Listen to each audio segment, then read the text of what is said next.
Misalnya ada kepala dinas yang disemprot sama dia kan, karena dia menumpuk-numpuk dan ngeles ya. Faktanya memang sampah itu ada berantakan di tengah jalan dan itu tidak enak dipandang. Gitu. Bagi KDM itu adalah sesuatu yang tidak elok dilihat. Karena itu kemudian dia tidak bisa lagi. Ada pernah saya lihat kepala dinasnya itu ngeles, iya Pak, ini sampahnya kan banyak ini. Enggak Bu, ini sudah 3 bulan.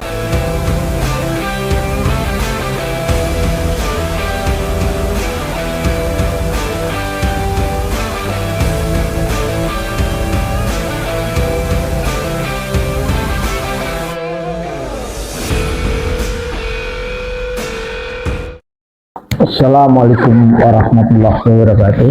Jumpa kembali dengan saya Miftah Haji. Salam Iranis.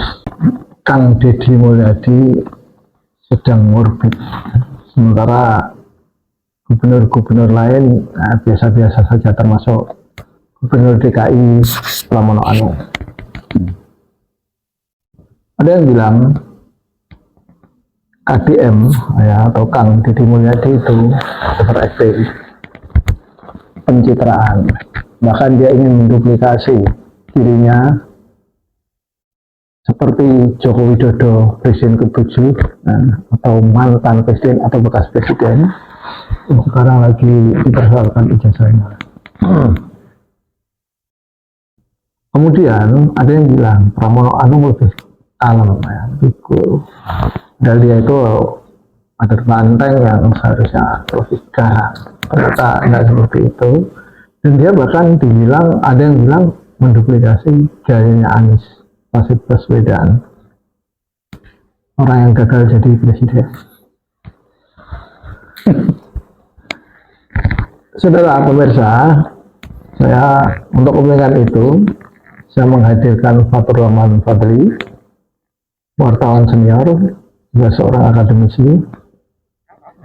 Dia memimpin Indonesia Development Research yang tentunya banyak mengamati perkembangan politik tanah air. Fatur Rahman Fadli biasa kami sapa dengan Cak Ong. Ramadura ini lumayan mengamati Kang Deddy dan Pramono Anung. Nah, makanya saya ingin tahu bagaimana pandangan dia ya mengenai dua figur pemimpin, yang satu duplikat yang disebut sebagai duplikatnya Jokowi, dan yang satu sebagai duplikatnya Anies Baswedan. Halo Caong. Ya, halo. Ya, baik. Gimana Caong? Anda melihat Kang Deddy ini sudah mulai masuk gorong-gorong. Iya. Dan memang lepas daripada itu dia tangkas ya terhadap persoalan di tengah masyarakat. Banyaklah orang yang mau menaruh simpati kepada dia, dan terutama rakyat jelata penggemarnya itu gila, banyak banget.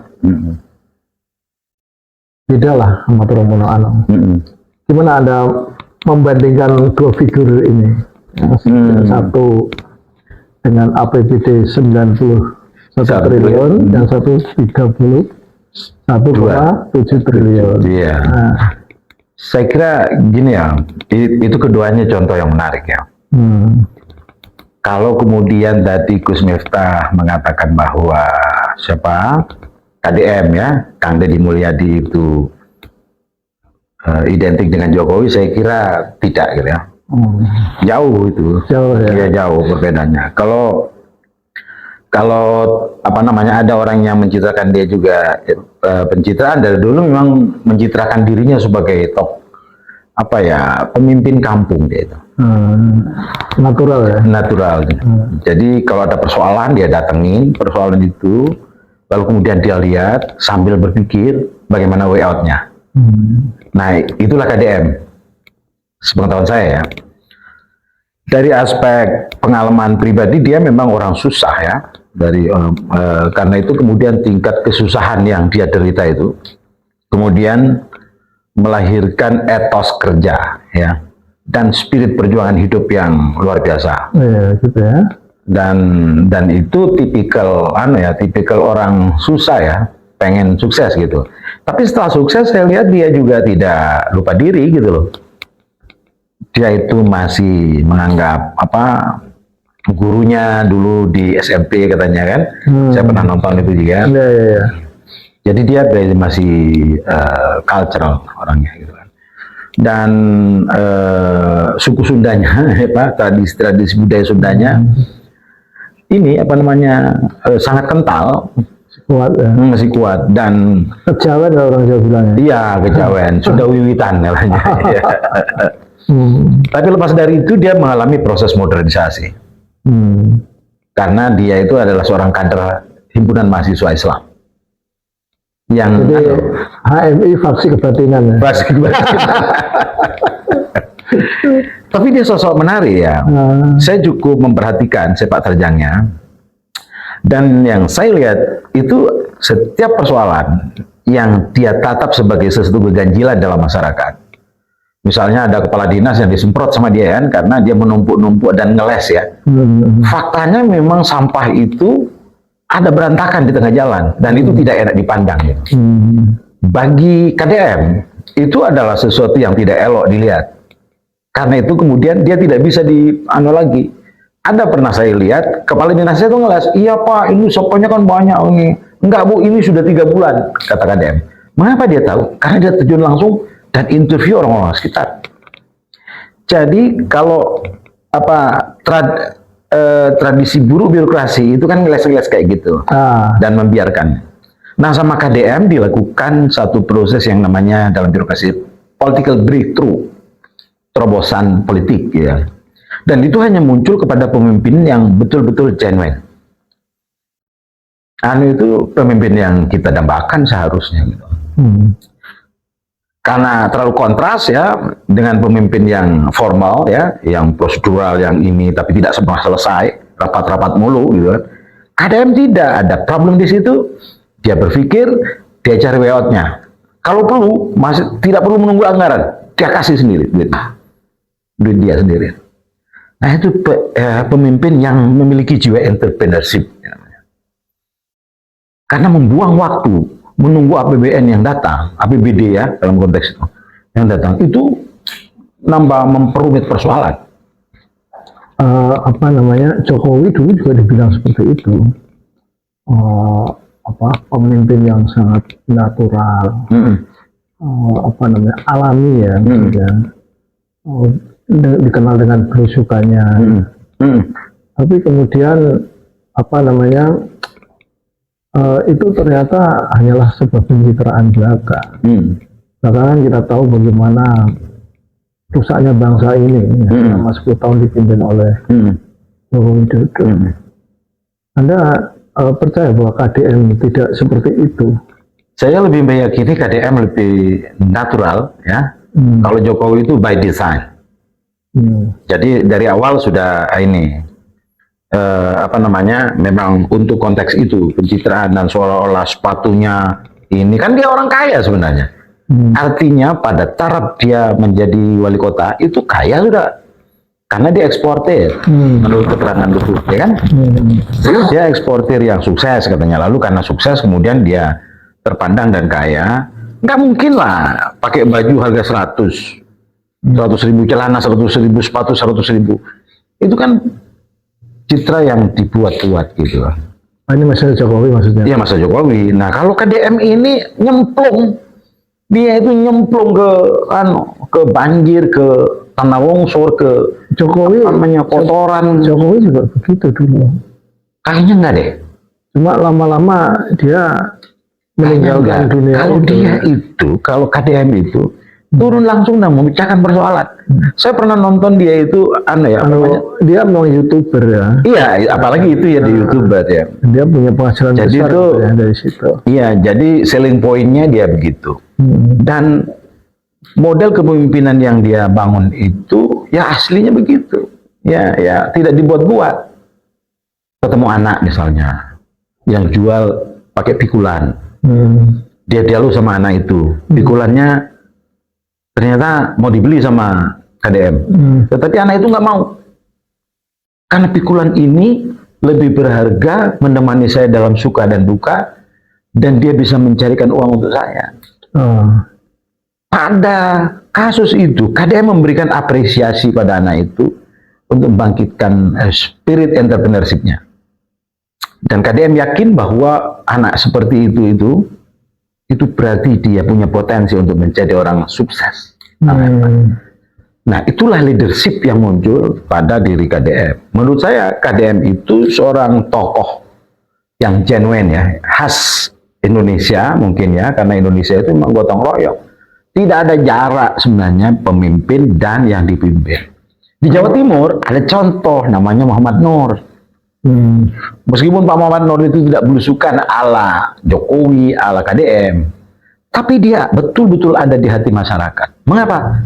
Karena dia punya leadership yang hebat. Ya, legendaris. Legendaris. Karena itu kemudian kalau ditanya orang siapa gubernur Jawa Timur, ya Muhammad Nur. Basuki Sudirman siapa katanya? Basuki Sudirman. Itu kan penggantinya.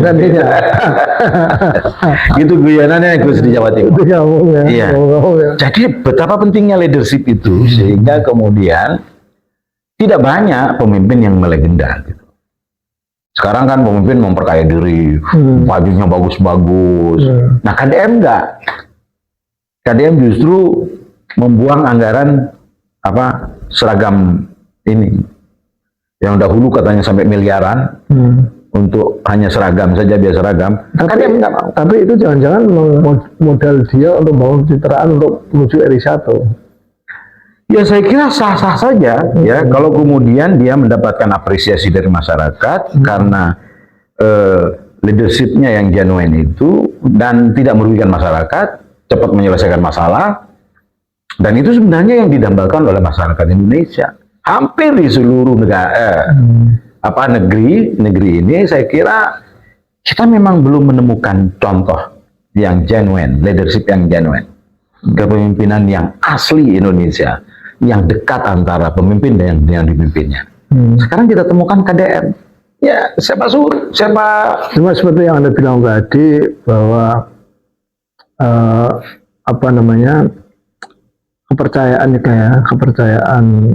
aliran kepercayaan pada diri KDM itu menguat ya. Dua hal yang sekarang ini dalam persoalan bahkan 3 ya kalau nggak salah ya.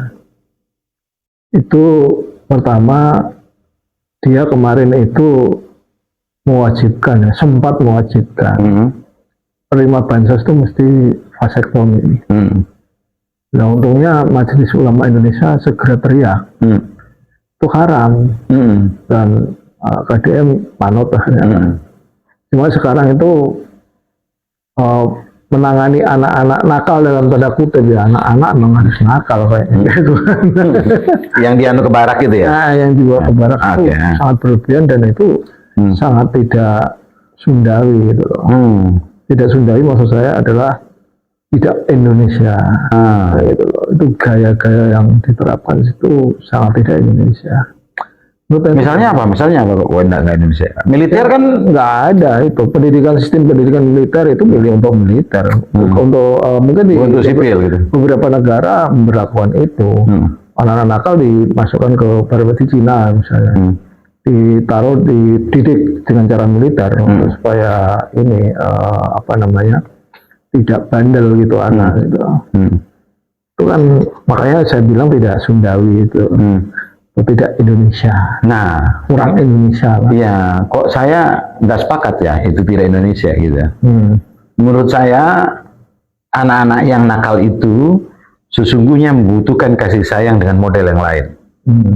Bisa saja pendidikan di dalam rumah tangganya tidak mendapatkan sentuhan kasih sayang, sehingga anak itu nakal. Perhatian orang tua tidak cukup, tidak bisa menyentuh mata batin anak itu. Siswa kan biasanya kan dia nakal, pusing di rumahnya, tidak at home gitu. Itu persoalannya bukan di anaknya atau metodologi, ya orang tuanya. Mungkin karena orang tuanya terlalu sibuk mencari nafkah, atau dia perempuan karir, ibunya, bapaknya juga sibuk dan segala macam, sehingga dia lalai untuk mengurus anak. Padahal anak kan masa depan. Anak itu cerminan orang tua. Berarti kalau anaknya nakal, orang tuanya juga nakal itu sebenarnya. Jadi persoalannya bukan di situ. Nah, persoalan itu ya, itu kan problem sosial, social problems yang membutuhkan cara yang cerdas dan cepat, instan ya, penanganan yang cepat. Dan militer dianggap sebagai solusi. Kenapa? Disiplin tinggi, tepat waktu, dia kesatria gitu. Jadi mungkin dalam benak KDM cara itu akan lebih efektif gitu. Karena KDM itu ternyata juga anak militer. Anak tentara katanya. Jadi anak kolong lah gitu. Waktu kecil sering digebukin ya. Nah, mungkin itu sehingga dia bisa tough ya anonya. Dan menurut saya dalam banyak hal ya, mungkin tentu saja orang tidak sempurna, ya kan, orang tidak suka. Bahkan sekarang sudah mulai direcokin itu kepemimpinan modelan ini. Model KDM ini kan ada 10 klausul begini, tidak pakai musyawarah, ini pakai musyawarah. Tapi siapa namanya KDM itu, Kang Deddy Mulyadi itu punya cara, punya rasionalnya masing-masing. Rasionalitasnya ada. Dia bukan asbun. Jadi setiap tindakan kepemimpinan yang dia berikan itu, dia ada rasionalnya. Misalnya ya jalan raya kok rusak katanya kan, ditanya sama kepala dinas PU ya Pak yang ngurus ini jalan. Itu berapa pendapatan dari DLAJL? Berapa pendapatan? Sekian triliun kan ini. Terus kalau mau bangun ini berapa ini? Berapa gini? Dihitung langsung ceplos kok. Mengapa ini tidak dibangun-bangun? Nah, ini persoalan kan goodwill ya dari seorang pemimpin. Jadi dia punya pikiran bahwa kenapa sih sektor jalan raya yang ternyata mendapatkan penghasilan yang triliunan itu kok tidak diabdikan untuk perbaikan gitu loh itu. Itu kan sebenarnya apa ya? KDM itu menurut saya hanya melakukan melakukan yang seharusnya dilakukan pemimpin, yang dahulu-dahulu tidak dilakukan oleh seorang pemimpin. Nah, disitulah sesungguhnya dia kalau pakai istilah mempersonifikasi Gus Dur itu adalah orang yang berani memetik bunga-bunga liar di jalanan, di mana orang lain tidak memiliki keberanian untuk itu. Nah, KDM itu dalam konteks leadership di Jawa Barat, saya kira dia punya keberanian untuk memveto sesuatu yang bertele-tele dan tidak pada esensinya, untuk menghemat sesuatu yang tidak berguna. Nah, ada lagi yang menarik adalah jalan kaki ke sekolah. Itu pernah saya nikmati waktu saya SD ya. Dan dari situ terjadi interaksi sosial di antara murid-murid itu. Kan kemarin sudah dicoba sama Kang Deddy. Menarik juga itu. Mengingatkan saya waktu masih SMP ya, SD, SMP itu saya masih jalan kaki gitu. Dan jalan kaki itu bagus. Kalau misalnya rumahnya itu setengah kilo gitu kan, dari yang itu sehat itu sudah sampai itu berapa 10.000 langkah ya. Nah kira-kira gitu. Dan itu bagus bagi tubuh anak-anak, bagi kesehatan anak-anak. Banyaklah terobosan dia itu yang menarik gitu. Kita sekarang bandingkan dengan Gubernur DKI Pramono Anung. Ya, saya sebenarnya tidak terlalu banyak mengenal Mas Pram ya, Pramono Anung. Tapi overall saya melihat dia itu sosok yang baik aja. Ya. Kalem ya, orang Kediri kan dia, dan anaknya sekarang sudah dilatih menjadi wali kota kalau nggak keliru. Menurut saya Mas Pram ini memang by culture ya Jawa ya, Jawa banget gitu. Dia juga santun ya. Sebenarnya meskipun kalem dia tegas juga gitu. Khas Jawa Timur. Khas Jawa Timur. Jawa Timur itu kan open mind ya sebenarnya. Fair lah. Fair ya. Nggak pindah-pindut. Ya, nggak dipintut.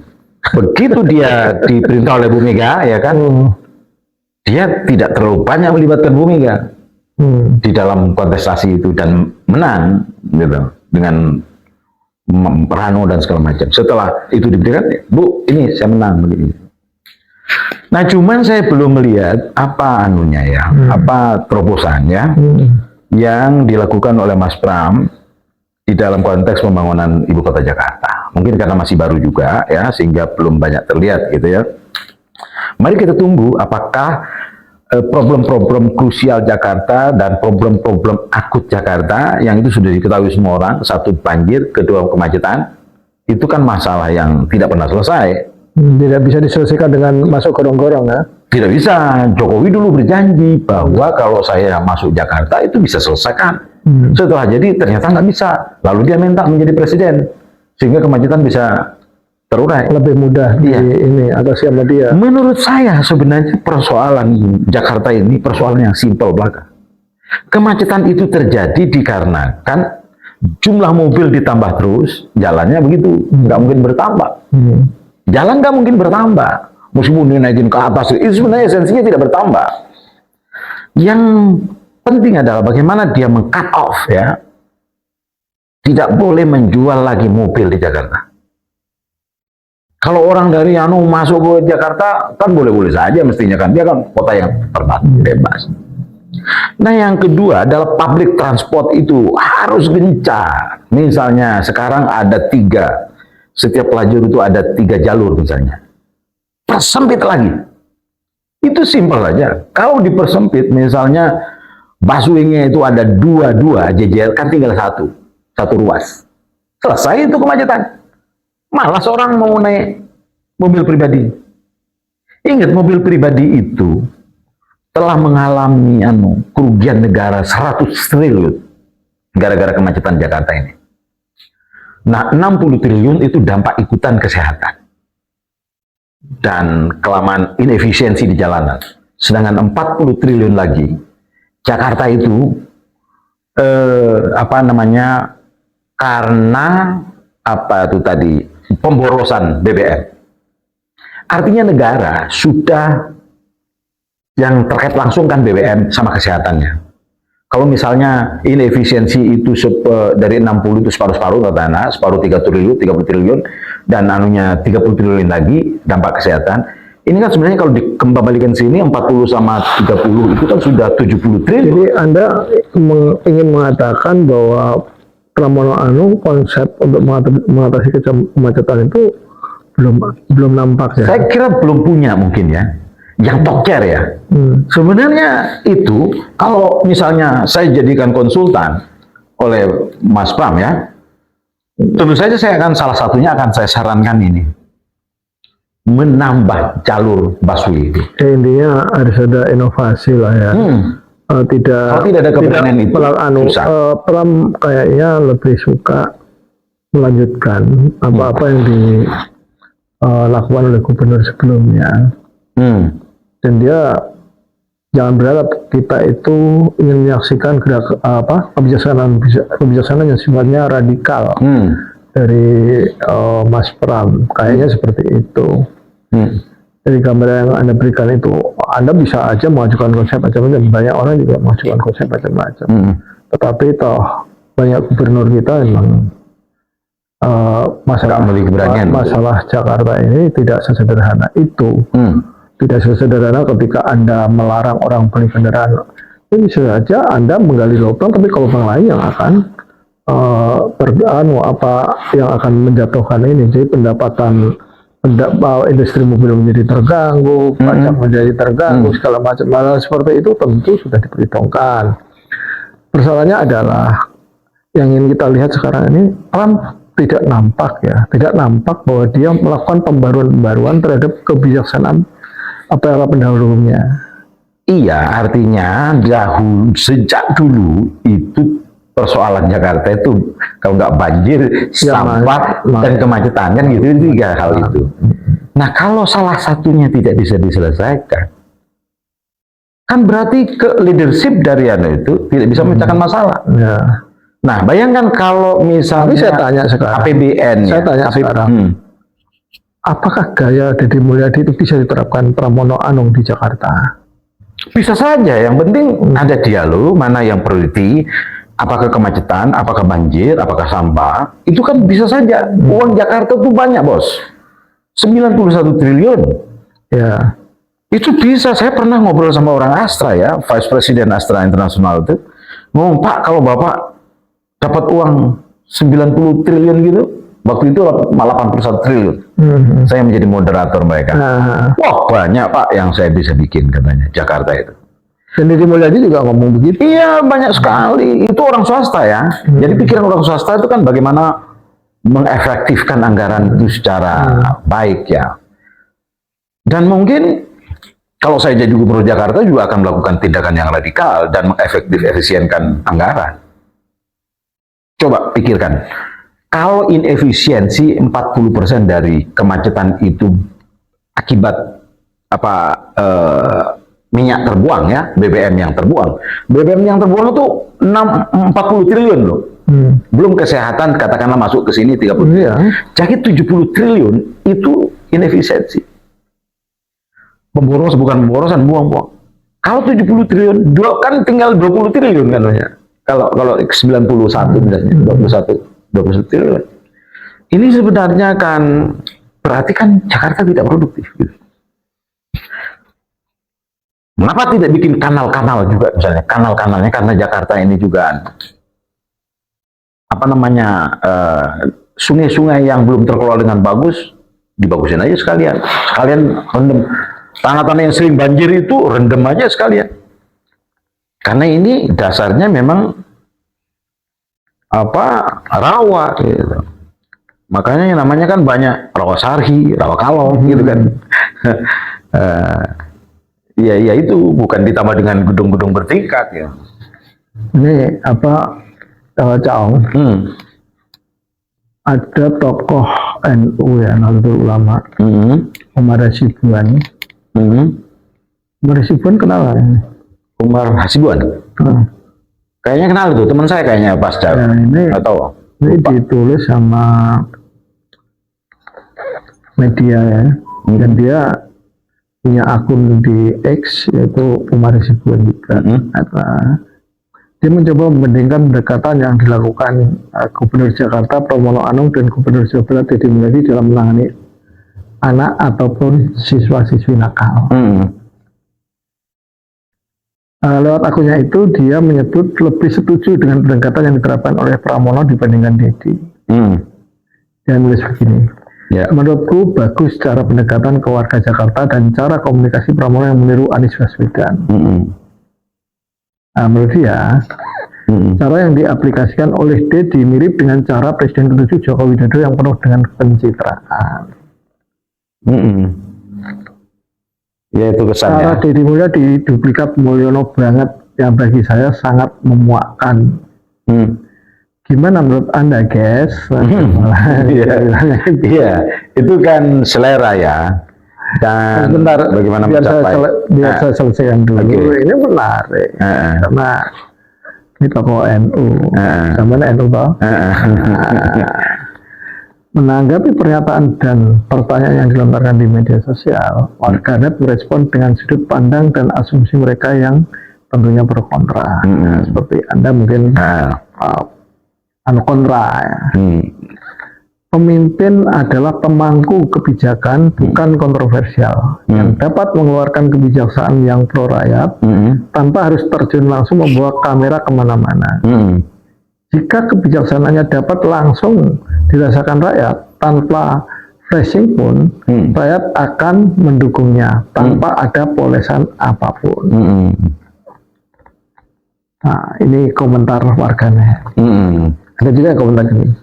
Setiap orang punya karakteristik masing-masing dan itu sah-sah saja.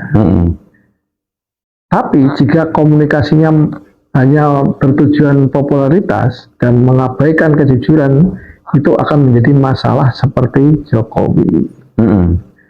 ADM yang rajin ngonten sejatinya sedang meninggalkan jejak digital dan akan menjadi bukti jika ia berbohong.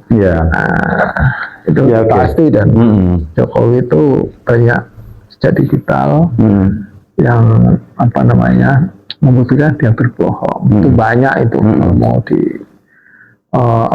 ditampilkan, dan orang udah bosen dan menganggap biasa saja. Apalagi masyarakat kita ini masyarakat pelupa.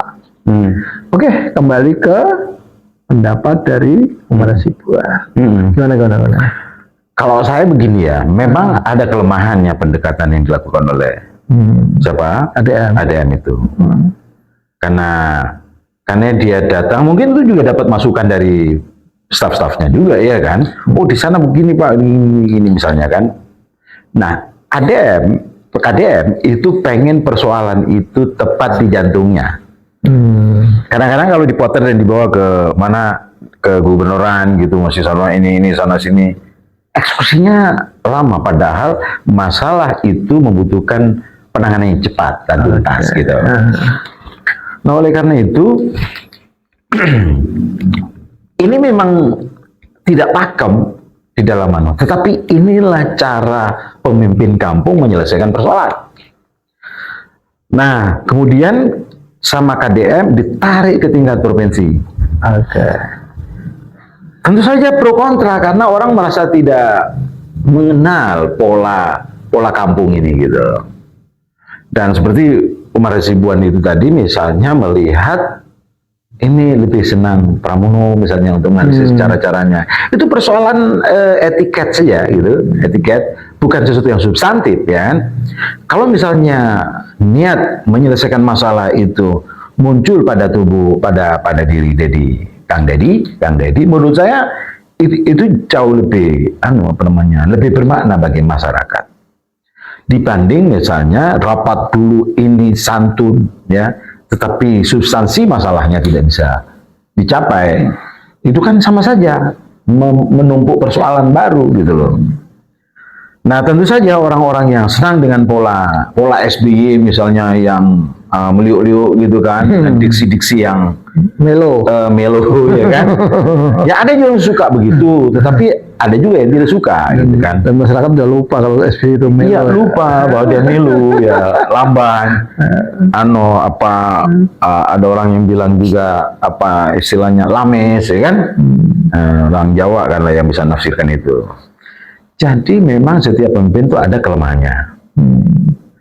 Nah, sebaiknya memang pemimpin baru yang dia menasional itu harus menyerap seluruh kelebihan-kelebihan yang muncul dari Saya kira gini ya, setiap pemimpin yang legend ya, ciri pemimpin yang legend itu mesti melahirkan kontroversi.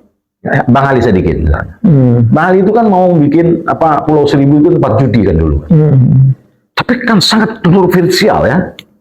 Wah, judi itu nggak boleh, ini boleh. Padahal dia sudah punya pikiran jauh ke depan bahwa kalau judi itu dilokalisir, maka uangnya juga bisa terlokalisir dengan baik gitu lah.